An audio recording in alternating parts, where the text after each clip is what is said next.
देख रहे हैं आपकी सेहत से जुड़ा खास कार्यक्रम योगा टाइम। मैं साधना पांडे आपके लिए योग की पाठशाला लेकर एक बार फिर हाजिर हूँ। हठ योग के बारे में हमारे शास्त्रों में काफ़ी कुछ लिखा गया है, जिनमें एक श्लोक है जो मैं पढ़कर आपको सुनाना चाहूँगी और दिन की शुरुआत आज इसी श्लोक के साथ होगी। सूर्य चंद्र मसोर योगात हठ योग निघते, यानी जहाँ पर आपके बंध, आपके आत्मा परमात्मा सब जुड़कर एक हो जाएं, वही योग है, वही हठ योग है। तो जैसा कि इस श्लोक से जाहिर है कि हठ योग की बात होने वाली है, तो आज हम आपको बहुत सारे हठ योग के ऐसे आसन बताने वाले हैं जो आपके लाइफ टाइम आपको काम आएंगे। आपके सेहत के लिए तो ये फ़ायदेमंद है ही, साथ ही ये आपके मानसिक रूप से आपको स्ट्रॉन्ग बनाते हैं। तो चलिए बुला लेते हैं अपनी योगा एक्सपर्ट अन्नपूर्णा जी को, उनसे जानते हैं हठ योग की क्रियाओं के बारे में, उनके आसन के बारे में। अन्नपूर्णा जी, आपका बहुत बहुत स्वागत है योगा टाइम में। नमस्ते साधना जी। आज तो आप बहुत खुश लग रही हैं अन्नपूर्णा जी, क्या बात है? आपकी खुशी का राज क्या है? साधना जी, जैसे कि हम रोज़ योगा करते तो वैसे ही हम बहुत खुश होते हैं, चाहे समस्याएं कितनी भी क्यों ना हो, हम काफ़ी हंसते हंसते उसको पार करने की कोशिश करते हैं, क्योंकि समस्याएं तो हर किसी के लाइफ में होता है। जैसे कि धूप और छाँव का एक वो संगम होता है, वैसी खुशी और जो दुख है वो आते रहते हैं, लेकिन हमें कैसे दुख में खुश रहना है वो हमें योग सिखाते हैं। जी अन्नपूर्णा जी, तो चलिए इसी हैप्पी इंडेक्स की शुरुआत करते हैं आज के सेहत के सफरनामे की। तो जैसे प्रार्थना से शुरू करते हैं, तो पहले प्रार्थना कर लेते हैं। जी चलिए, आप सभी ध्यानात्मक आसन में बैठ जाएंगे। दोनों हाथ ज्ञान मुद्रा में, कमर सीधी, आंखें बंद, शोल्डर रिलैक्स। एक बार लंबी गहरी सांस लेंगे और सांस छोड़ेंगे। एक बार ओम का उच्चारण और साथ में पातांजल मंत्र करेंगे। नाउ इनहेल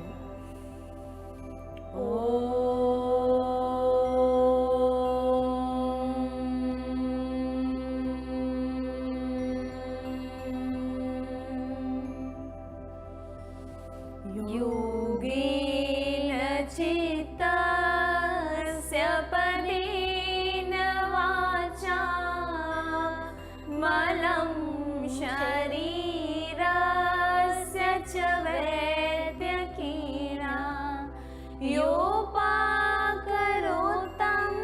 प्रवरं मुनीनां पतञ्जलिं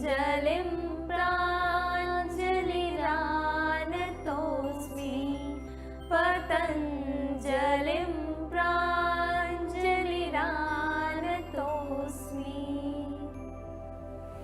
एक बार लंबी गहरी सांस लेंगे और सांस छोड़ेंगे। दोनों हथेलियों को आपस में रब करेंगे।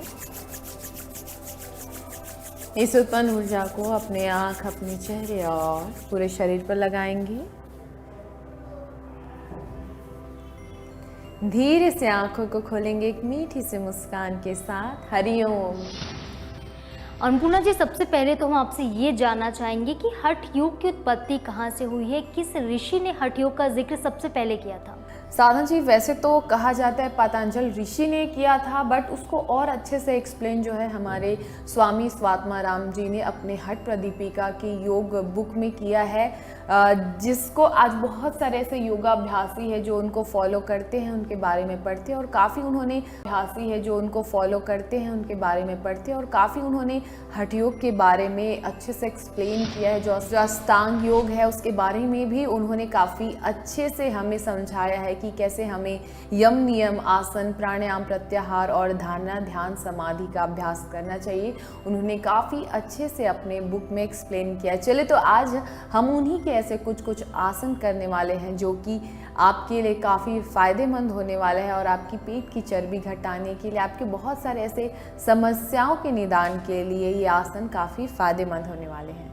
जी अन्नपूर्णा जी, तो चलिए बिना देर किए शुरू करते हैं। हठ योग का सबसे पहला आसन आज हमें क्या बताने वाले हैं? साधना जी, हम अभी पश्चिमोत्तानासन से करेंगे ताकि थोड़े हमारे पैर के मसल्स भी खुल जाए, हमारे जो बैक फ्लेक्सिबिलिटी है थोड़ी और बढ़ जाए। उसके बाद हम मत्स्येंद्र आसना की ओर चलेंगे, फिर कुर्मासन, फिर उसके आगे हम देखेंगे इसके और कौन कौन से वेरिएशन है जो हम आज आपको बता सकते हैं। चलिए, तो आप सबसे पहले दंडासन में बैठ जाएंगे। हम सबसे पहले अपने पैरों को फ्री करने के लिए थोड़ा वार्म अप कर लेते हैं। दोनों हाथों को लंबी गहरी सांस लेते हुए ऊपर उठाएंगे और झटके के साथ ध्यान रखेंगे जिनको स्लिप डिस्क और हर्निया की समस्या है और साइटिका की समस्या, बिल्कुल भी वे यह आसन को नहीं करेंगे। जिसके साथ अन्नपूर्णा जी, अगर किसी को सीवियर कमर दर्द की प्रॉब्लम है तो क्या वो इस आसन को कर सकते हैं? अगर उनको स्टिफनेस वाली प्रॉब्लम है तो हाँ कर सकते हैं, लेकिन अगर उनको स्लिप डिस्क है यानी कि अगर उनके लोअर बैक में ऐसे कोई इंजरीज है या फिर उनको गैप है उनके वर्टिब्रास में, तो ऐसे लोगों को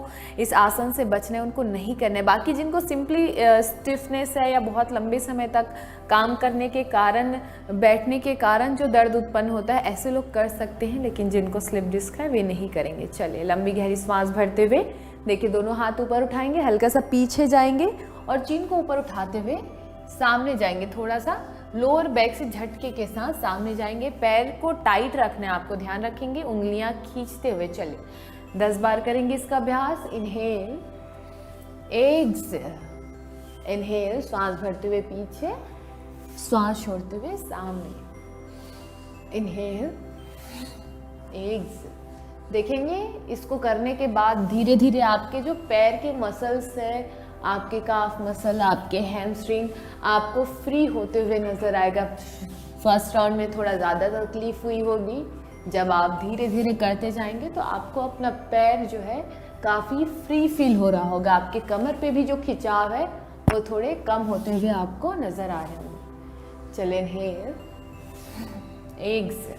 चलिए अब इनहेल करेंगे, एक्सहेल करते हुए यहाँ पर होल्ड करेंगे। अब यहाँ पे पैरों को क्लोज कर लेंगे, ध्यान रखेंगे पैरों को क्लोज कर लेना है। जो नीचे नहीं जा पा रहे हैं देखिए, उनके लिए ध्यान रखेंगे ऐसे झुकाते हुए नहीं जाएंगे, चेस्ट बाहर निकालेंगे, शोल्डर पीछे लेंगे।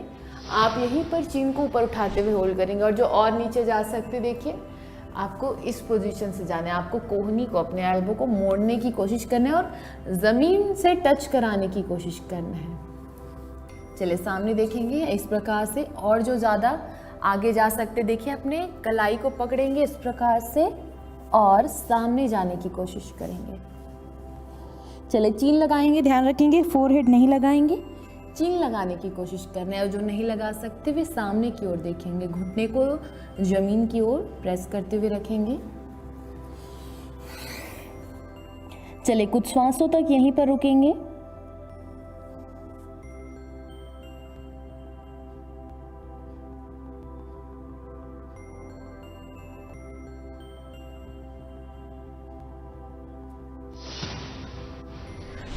चलिए धीरे से वापस लंबी गहरी सांस लेते हुए वापस।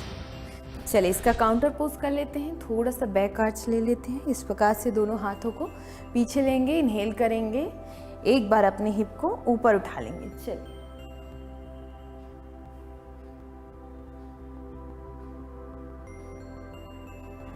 चलिए धीरे से वापस। चलिए अब हम चलते हैं अर्ध मत्स्येंद्र आसना के लिए। आप सबसे पहले अपने दाहिने पैर को इस प्रकार से अपने बाएं पैर के अंदर लेंगे, यानी कि अपने राइट लेग को लेफ्ट पैर के नीचे लेंगे और लेफ्ट पैर को देखिए अपने दाएं पैर राइट लेग के बगल में रखेंगे। देखिए सबसे पहले आप अपने लेफ्ट हैंड को कमर से लपेटते हुए रख लेंगे, लंबी गहरी श्वास लेंगे और श्वास छोड़ते हुए देखिए इस प्रकार से आपको क्रॉस करना है, यानी अपोजिट हैंड को आपके राइट एल्बो को क्रॉस किया। बहुत सारे लोगों के ऐसे होते हैं जिनके पेट ज़्यादा होते हैं, थाइस ज़्यादा होते हैं, तो वो क्रॉस नहीं कर पाते, तो इस प्रकार से उनका होता है। लेकिन उनको क्या करना है, अपने हथेली के सहारे देखिए उनको ऐसे घुटने को अपोजिट डायरेक्शन में पुश करना है, पीछे देखना है, देखिए लेफ्ट की तरफ देखेंगे। चलिए होल्ड करेंगे, इनहेल करेंगे, देन एक्सहेल करते हुए ज़्यादा से ज़्यादा पीछे की ओर ट्विस्ट करने की कोशिश करेंगे। अपने चीन को शोल्डर के पैरेलल लाने की कोशिश करेंगे। चले फाइनल पोजीशन पे आंखें बंद कर लेंगे। ध्यान रखेंगे जिनको अत्यधिक साइटिका की समस्या है, हर्निया की समस्या है, वे इस आसन को नहीं करेंगे। बाकी यह डायबिटीज़ के लिए काफ़ी फ़ायदेमंद आसन है। उसके साथ ही साथ जिनकी बम्बो स्पाइन होती है, जिनके कमर आड़े टेढ़े होते हैं या फिर उभरा हुआ निकल जाता है, ऐसे लोगों के लिए आसन काफ़ी फ़ायदेमंद हो जाता है। उसके साथ ही साथ यह हमारे शोल्डर्स को फ्री करते हैं, हमारे हिप जॉइंट्स को, हमारे पैर के जो मसल्स है, कुल्हों के मसल्स को फ्री करता है। चलिए अपने पैरों का पोजीशन चेंज कर लेंगे। अपने लेफ्ट लेग को राइट लेग के नीचे लेंगे, राइट लेग को लेफ्ट घुटने के बगल में रखना है, ध्यान रखेंगे, ऐसे नहीं रखेंगे। आपका जो घुटना है प्रॉपर इस प्रकार से खड़ा रखते हुए रखेंगे। अब अपने राइट हैंड को देखिए इस प्रकार से कमर से लपेटते हुए रखेंगे। लेफ्ट हैंड ऊपर उठाएंगे, राइट हैंड से क्रॉस करेंगे। जो नहीं कर पाएंगे इस प्रकार से रखेंगे, और जो कर सकते हैं इस प्रकार से पैर के पंजों को पकड़ने की कोशिश करेंगे। और जो इस प्रकार से नहीं पकड़ते वो सामने ज़मीन पर भी रख सकते हैं अपने हाथ को। चलिए पीछे देखेंगे, आंखें बंद कर लेंगे फाइनल पोजीशन पे। चलिए आपके जो शरीर में खिंचाव आ रहे हैं उसे महसूस करेंगे।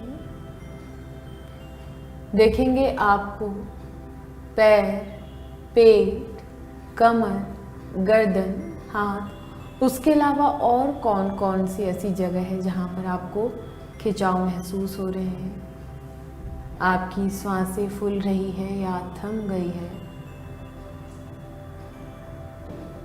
चलिए धीरे से वापस लंबी गहरी सांस लेते हुए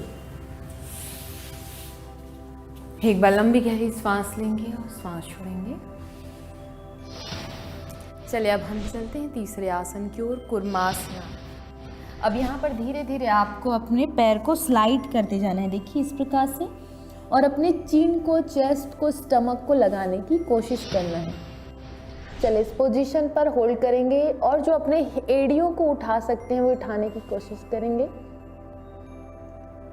अपने घुटने पर दबाव डालेंगे और अपनी एड़ी को, हिल को उठाने की कोशिश करेंगे, ज़मीन के ऊपर लाने की कोशिश। जो जा पा रहे हैं, जो बच्चे वर्ग हैं वे जा सकते हैं, बाकी थोड़े जिनका एज ज़्यादा हो चुका है उनको थोड़ी तकलीफ जाएगी, इतना वो करने में हो सकता है सक्षम नहीं होंगे। जहाँ तक होल्ड कर सकते हैं वहीं तक करेंगे, बियॉन्ड कैपेसिटी नहीं जाएंगे। चलिए धीरे से वापस एक एक करके हाथों को बाहर निकालेंगे। चलिए पैरों को पास लेकर आएंगे और इस प्रकार से पैरों को शेक करेंगे। एक बार लंबी गहरी सांस लेंगे और सांस छोड़ेंगे। देखे होंगे सबसे ज़्यादा आपको अपने पैरों पर खिंचाव आया होगा, आपके हाथों पर खिंचाव आया होगा, आपके कमर पर भी काफ़ी खिंचाव आया होगा। ध्यान रखेंगे जिनको स्लिप डिस्क की समस्या है, साइटिका की समस्या है, हर्निया की समस्या है, वे आसन को बिल्कुल भी नहीं करेंगे। जिनको हाई ब्लड प्रेशर या हृदय संबंधी समस्या है वे भी इस आसन को कर सकते हैं, लेकिन वे कुछ ही समय के लिए इस आसन को करेंगे, ज़्यादा अपने शरीर पर जोर नहीं लगाएंगे। साधना जी, अभी हम उत्तान कूर्मासना, कुक्कुटासना और धनुरासना का अभ्यास करने वाले हैं। ये काफ़ी फ़ायदेमंद है, पावरफुल आसन है और थोड़े एडवांस आसन भी, उच्च स्तरीय आसन। तो बहुत सारे लोगों को थोड़ी सी कठिनाई ज़रूर होगी, लेकिन आपको बिल्कुल करना है, आसनाओं से भगना नहीं है, क्योंकि ये हमारे शरीर को सशक्त बनाने के लिए, हमारे शरीर में ऊर्जा के प्रवाह को बढ़ाने के लिए काफ़ी फ़ायदेमंद है और हमारे शरीर को लचीला बनाने, क्योंकि आपका शरीर जितना लचीला रहेगा तो आपकी उम्र कितनी ही बढ़ क्यों ना जाए, आप उतने ही जवान रहेंगे। कुक्कुट आसन से अभ्यास करेंगे। जिनसे नहीं बनेगा हम उसके सरल तरीके भी बताएंगे, और जो कर सकते हैं पूर्ण रूप से वे किस प्रकार से इसका अभ्यास करेंगे।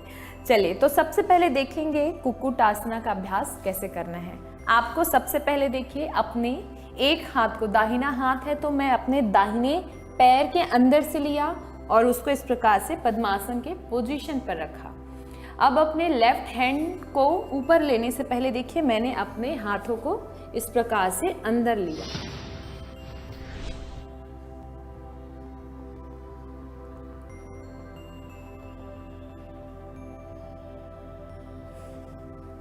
चलिए इस प्रकार से आपको कुक्कुटासना का अभ्यास करना है। अब जो नहीं कर पाएंगे वो देखेंगे इस प्रकार से हाथ को बगल में रखते हुए लोलकी आसन का भी अभ्यास कर सकते। देखिए इस प्रकार से रखना है, बेसिक तरीका, और इस प्रकार से अपने शरीर को ऊपर उठाना है। देखिए इस प्रकार से भी आप इसका अभ्यास कर सकते हैं। चलिए तो अब हम चलते हैं दूसरे आसन की ओर, उत्तान कूर्मासना। ध्यान रखेंगे जिनको साइटिका की समस्या है, हार्निया की समस्या है, पाइल्स की समस्या है, ऐसे लोग बिल्कुल भी इस आसन का अभ्यास नहीं करेंगे। और जिनको सर्वाइकल स्लिप डिस्क की समस्या है वे भी खास ध्यान रखेंगे, उनको भी यह आसन पूर्ण रूप से अवॉइड करना है, नहीं करना है। चलिए तो आपको पीठ के बल लेट जाना है। ध्यान रखेंगे बहुत सारे लोग होंगे जिनसे ये आसन नहीं बनेगा, तो वो चाहे तो देखिए इस प्रकार से अपने दोनों पैरों को पकड़ के इस प्रकार से खींच के भी रख सकते हैं। देखिए ऐसे, चाहे तो एक एक पैर को भी खींच कर इस प्रकार से होल्ड करेंगे, क्योंकि ये आसन बहुत सारे लोग अपने पैरों को हेड के पीछे ले जाने में असमर्थ रहेंगे। तो देखेंगे कैसे करना है। आपको सबसे पहले अपने राइट लेग को अंदर की ओर लेके जाना है। देखिए मेरा दाहिना पैर है, दाहिने पैर को सबसे पहले देखिए अपने गर्दन के पीछे ले जाना है इस प्रकार से। आप जो नहीं ले जा पाएंगे अपने फोरहेड तक, चेस्ट तक ले जाने की कोशिश करेंगे। फिर उसके बाद से आप जो नहीं ले जा पाएंगे अपने फोरहेड तक, चेस्ट तक ले जाने की कोशिश करेंगे। फिर उसके बाद अपने दूसरे पैर को देखिए अपने दाहिने पैर से फंसा लेंगे इस प्रकार से। अब अपने इस प्रकार से दोनों हाथों को लॉक कर लेंगे और आपको यहाँ पर आराम से लेट जाना है। देखेंगे पेट पर काफ़ी प्रेशर आता है, ये हमारे गैस की समस्या को दूर करने के लिए, पेट की चर्बी को घटाने के लिए, डायबिटीज़ के लिए काफ़ी रामबाण इलाज हो सकते हैं। और जिसका शरीर पूर्ण रूप से फ्री हो जाते हैं तो इसमें आप तकिए के समान रिलैक्स भी कर सकते हैं, टीवी भी देख सकते हैं। लेकिन ध्यान रखेंगे उस समय जब आप खाली पेट हैं। इस आसन का अभ्यास बिल्कुल भी आप कुछ भी खाकर नहीं करेंगे, क्योंकि इस आसन में पेट में काफ़ी अत्यधिक खिंचाव दबाव बनता है, जिसके कारण आपको वोमिटिंग हो सकती है, खट्टे डकार आ सकते हैं, ऐसी अनेक प्रकार की समस्याएं उत्पन्न हो सकती है। इसलिए योगाभ्यास अगर आप खाली पेट करते हैं तो उसके फ़ायदे आपको और ज़्यादा मिलेंगे। देखिए इससे हमारे पैर के मसल्स काफ़ी स्ट्रेच हो रहे हैं, जिससे आपके हिप जॉइंट्स फ्री होते हैं, आपके बेली फैट कम होते हैं, आपके हिप के फैट कम होते हैं, आपके पैरों के जो मसल्स है वे लचीले होते हैं, कमर लचीला होता है। इस आसन के बहुत सारे ऐसे फ़ायदे हैं। चलिए धीरे से वापस आएंगे, लंबी गहरी सांस लेंगे और सांस छोड़ेंगे। चलिए इस आसन के काउंटर पोज कर लेते हैं। दोनों हाथों को इस प्रकार से शोल्डर के नीचे लेकर जाएंगे। मत्स्य आसना के लिए रेडी। लंबी गहरी सांस लेंगे, श्वास भरते हुए देखिए अपने चेस्ट को ऊपर उठाएंगे और अपने क्राउन ऑफ हेड यानी कि अपने हेड के सेंटर हिस्से को, सेंटर ऑफ हेड को ज़मीन पर रखेंगे और अपने एल्बो को टिकाते हुए अपनी हथेली को पेट पर रखेंगे। चले कुछ समय के लिए इस आसन पर रिलैक्स करेंगे।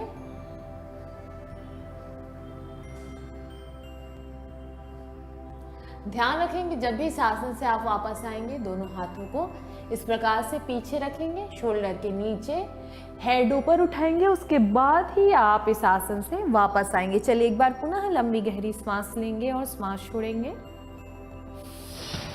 चलिए तो अभी हम चलते हैं धनुरासन के लिए। आप पेट के बल लेट जाएंगे यहीं से इस प्रकार से।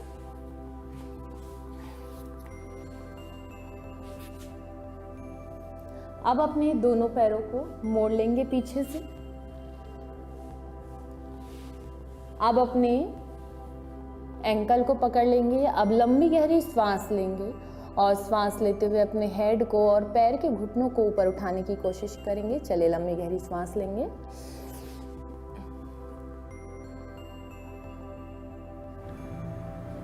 ध्यान रखेंगे जिनको हर्निया की समस्या है, अत्यधिक साइटिका की समस्या है, वे इस आसन को नहीं करेंगे।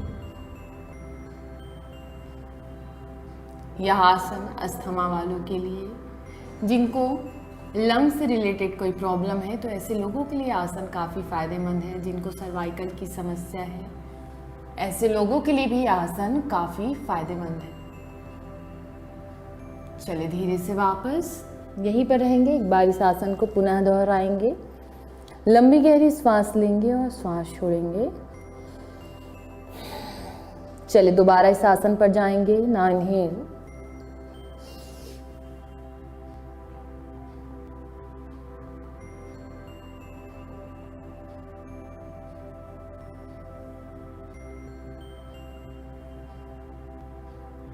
चले धीरे से वापस। चलिए एक बार काउंटर पोज करेंगे, शशांक आसन में रिलैक्स करेंगे। एक बार पुनः लंबी गहरी सांस लेंगे और सांस छोड़ेंगे। अन्नपूर्णा जी, योगासन तो हमने आपसे बहुत सारे सीख लिए हैं, अब बारी है health tips of the day की। थोड़ी हेल्थ की भी बात कर लेते हैं कि खाने में हम ऐसी क्या चीज़ अब शामिल करें, कौन से टिप्स आप हमारे दर्शकों को बताना चाहेंगी जो उनके लिए फ़ायदेमंद हो सकती है। साधना जी, हम खाने की बात तो हमेशा करते ही हैं, तो आज हम पीने में क्या ऐसा ले जो आपके लिए काफ़ी हेल्दी है और काफ़ी फ़ायदेमंद। हम जानते हैं कि हमारा जो शरीर का 70% हिस्सा है वो पानी से बना है। अगर हम इसे पूर्ण रूप से इसकी भरपाई नहीं करते तो हमें अत्यधिक समस्या भी आती है, हमारे खाने ठीक से पचते नहीं हैं, अपचक की समस्या आ जाती है। तो जैसे कि हम अजवाइन पानी, अगर आप अजवाइन को रात में पानी में भिगोकर सुबह पीते हैं, अगर दिन में भी अगर बीच बीच में पीते रहते हैं तो ये आपके लिए काफ़ी फ़ायदेमंद होता है, हमारे पेट को ठंडा रखता है। हम रहते हैं तो ये आपके लिए काफ़ी फ़ायदेमंद होता है, हमारे पेट को ठंडा रखता है, हमारे खाने को अच्छे से डाइजेस्ट करता है। पेट की जो समस्या उत्पन्न होती है जैसे कि गैस, अपचक और भी कॉन्स्टिपेशन, ऐसी बहुत सारी समस्या, उसको दूर करने के लिए जो अजवाइन का पानी है वे काफ़ी फ़ायदेमंद होता है। तो आप ज़रूर अपने रोज़ के सुबह में अजवाइन पानी पीते हैं तो ये आपके लिए काफ़ी फ़ायदेमंद होता है। जी बिल्कुल अन्नपूर्णा जी, आपने सही कहा। लोग सेहतमंद रहें, फिट रहें, तभी वो लाइफ में हिट रहेंगे। और IBC 24 का मकसद यही है, योगा टाइम का भी मकसद यही है, लोगों को फिट बनाना। तो चलिए फिलहाल के लिए मुझे अन्नपूर्णा टिकरिया जी और कैमरा पर्सन योगेंद्र मिश्रा को दीजिए इजाज़त। कल फिर मिलेंगे नए एपिसोड में, तब तक के लिए नमस्कार।